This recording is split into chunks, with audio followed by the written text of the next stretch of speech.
Hey everyone, and welcome to Get Your Hopes Up. I'm Christy, Wright, and I'm so glad you're here. Romans 15:13 says, "May the God of hope fill you with all joy and peace as you trust in him, so that you may overflow with hope by power of the Holy Spirit." Our God is the God of hope, and he wants you to overflow with hope. So let's start our week by getting our hopes up again. Today, we're talking about one trap that we all need to avoid. We're talking about the temptation to doubt, unbelief, to get discouraged and give up on the promises of God. And I will tell you, I have fallen into this trap more times than I can count.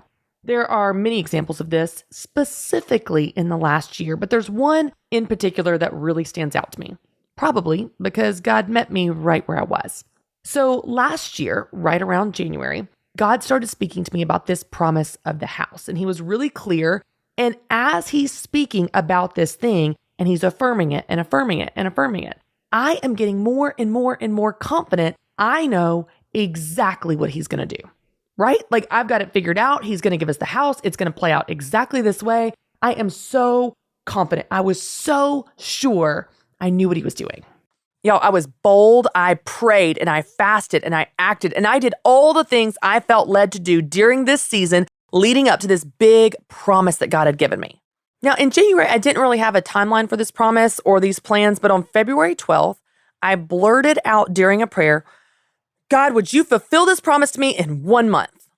It was one of those moments where I said something and I didn't realize what I was saying, where it really felt like it was from the Holy Spirit. And I was like, what is that?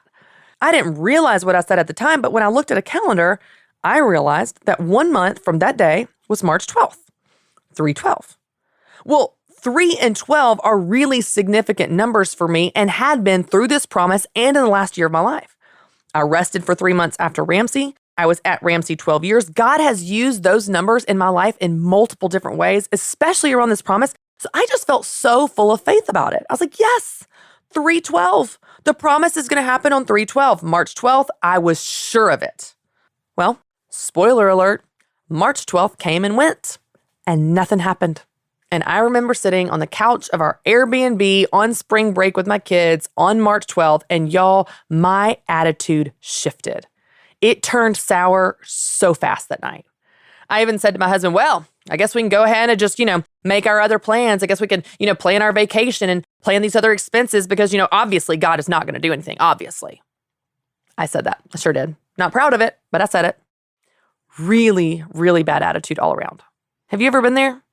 Like, have you ever been so discouraged because you thought God was going to do something and he didn't do the thing and then you just got a really bad attitude about it like we talked about recently? Even in my discouragement and my frustration and my anger and my bad attitude, I was still seeking the Lord. So I opened my Bible and began to read. And don't you know, the Lord met me right where I was and spoke directly to me. Here's what I read. This is starting at Hebrews 3:7. The title of this section is Warning Against Unbelief. Okay, here we go. Verse 7. So, as the Holy Spirit says, today, if you hear his voice, do not harden your hearts as you did in the rebellion during the time of testing in the wilderness, where your ancestors tested and tried me, though for 40 years they saw what I did. That is why I was angry with that generation. I said their hearts are always going astray and they have not known my ways. So I declared an oath in my anger, they shall never enter my rest. See to it, brothers and sisters, that none of you has a sinful, unbelieving heart that turns away from the living God. But encourage one another daily, as long as it is called today, so that none of you may be hardened by sin's deceitfulness. We have come to share in Christ, if indeed we hold our original conviction firmly to the very end. As has just been said, today, if you hear his voice, do not harden your hearts as you did in the rebellion. Who were they who heard and rebelled? Were they not all those Moses led out of Egypt? And with whom he was angry for 40 years? Was it not those who sinned, whose bodies perished in the wilderness? And to whom did God swear that they would never enter his rest, if not to those who disobeyed?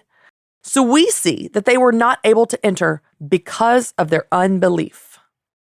Ouch. Want to know what warning and conviction sounds like? That's it. And I've got to be honest, God has had to correct me more times than I want to admit. So God didn't do what I wanted, when I wanted, and how I expected. Okay, so what? He's God and I'm not. My job is not to know how he's going to do it or when he's going to do it. My job is just to have faith that he's going to do it. And yours is too. That is your job, to have faith that he's going to do it. Faith is not a feeling, friends. It's not a mountaintop moment that you lean on when God is appearing to you in the clouds and the birds and your dreams and supernatural signs. Faith is a choice. You choose to have faith, whether you feel it or not, whether you see it or not, whether God's speaking or not. It's a choice. Months later, as this story continued to unfold during another moment with God where he didn't do what I hoped and expected, I felt him ask me, do you trust what I say more than what you see? I want to ask you that. Do you trust what he says more than what you see? Trust is a choice. Faith is a choice. Obedience is a choice. These are not feelings. Feelings are not reliable or consistent or within your control, but choices are. Choices are within your control. Choices are reliable. Choices can be consistent. So let's talk about how to choose to have faith when you find yourself sliding into that doubt and disbelief and discouragement. Number 1, remind yourself of his faithfulness. This will actually help you build your faith. I want to read to you from Joshua 4, starting at verse 1. When the whole nation had finished crossing the Jordan, the Lord said to Joshua, choose 12 men from among the people, one from each tribe, and tell them to take up 12 stones from the middle of the Jordan, from right where the priests are standing, and carry them over with you and put them down at the very place where you stay tonight. So Joshua called together the 12 men he had appointed from the Israelites, one from each tribe. And he said to them, go over before the ark of the Lord your God in the middle of the Jordan. Each of you is to take up a stone on his shoulder according to the number of tribes of Israelites, to serve as a sign among you. In the future, when your children ask you, what do these stones mean?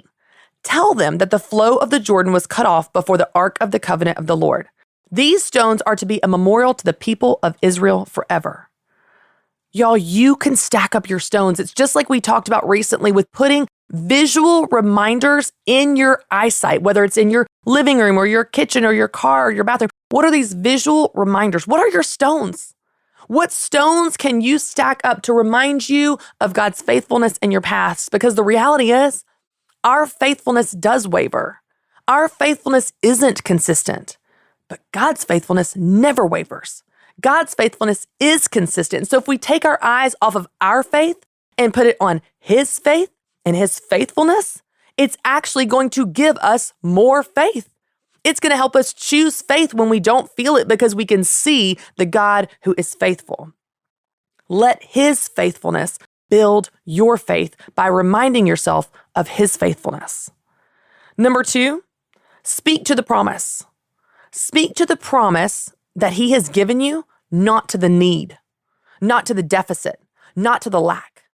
I had a really good friend, Megan, point this out to me recently. She said, when God changed Abram's name, he changed it to Abraham, father of nations, before Abraham had a child. Years before, lots of years before.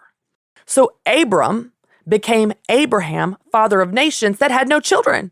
Is anyone seeing the irony of this, the embarrassment of this, the humiliation of this? She pointed out to me every time he introduced himself to anyone, he was speaking the promise. I'm Abraham. I'm Abraham. I'm Abraham, father of nations. He spoke the promise every time he introduced himself. He did not speak to the need. He didn't speak to the lack. He didn't speak to the deficit. He spoke to the promise. What would it look like for you to stop complaining about the need and the lack and the want and speak to the promise? God, you said, God, you are, God, you can, God, you will, where you speak to the promise, not the need. Speak to the promise in your life. Claim it, see it, focus on it, look at it, journal about it, pray about it, speak to the promise of what he said, who he is, and let that build your faith. See, when we focus on the need or the lack or the want or the desire, we get really discontent. We get really impatient. We get really disgruntled and discouraged, and we get a bad attitude because we're so focused on the lack. We're focused on what we don't have, what God's not doing, apparently. Change your focus. Focus on the promise. Speak to the promise. Claim the promise. Look at the promise. Tell God about the promise. Speak to the promise, not the need. That's a great way for you to build your faith and make faith a choice. Number 3, claim God's truth. Say it out loud. Read it out loud. Write it down. Memorize it. Post it. Whatever you need to do, claim God's truth for your life. Put it everywhere around you. Anchor yourself in God's word because God's word never fails. It never fails. So when you don't feel particularly faithful, just read what God says out loud. Read it not only for your benefit, but to claim it in the spiritual and in the natural of who God is. Claim it.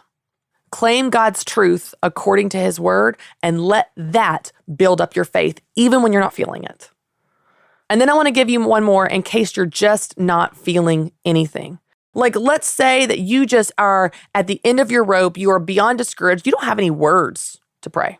You don't have any words to claim. You can't even speak to the promise because you can't speak anything. You don't even have the energy to go collect your stones, to put them on your mantle because you're so discouraged and you're so defeated. Here's something really simple you can do, y'all.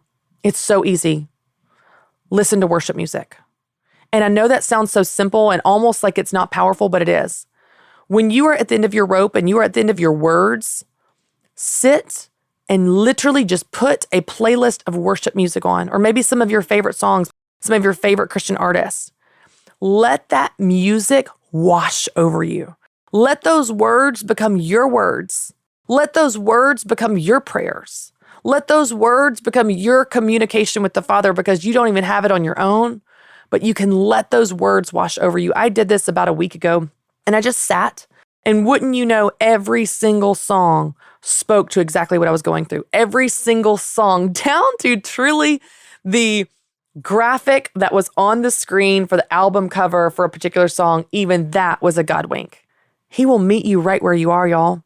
He knows that your faith can waver. He knows that sometimes you don't feel it. Sometimes it's really hard to make the choice to have faith. Sometimes you get so discouraged and those feelings are so valid and real and loud, and it can lead us into pity parties and bad attitudes like it did with me. But he doesn't want you to stay there. There are still things that you can do to choose faith, even when you don't feel it. Collect your stones and remind yourself of his faithfulness. Speak to the promise, not to the need. Say his truth out loud in his word, and just even listen to some worship music and let that wash over you.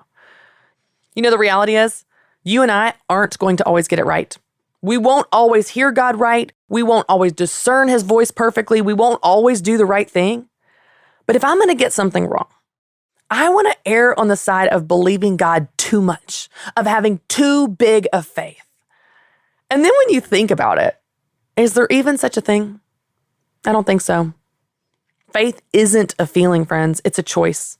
And it's a choice we get to make every single day.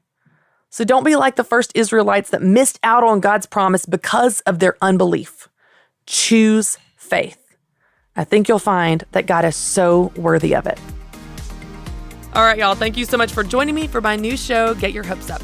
I'm so excited to hang out with you every Monday to help you get to know God, get closer to him, and get your hopes up again. Be sure to share this episode on Facebook and Instagram to help other people get their hopes up as well. And of course, don't forget to subscribe to this podcast channel so you never miss a new show. And then I'll see you next week for another new episode of Get Your Hopes Up.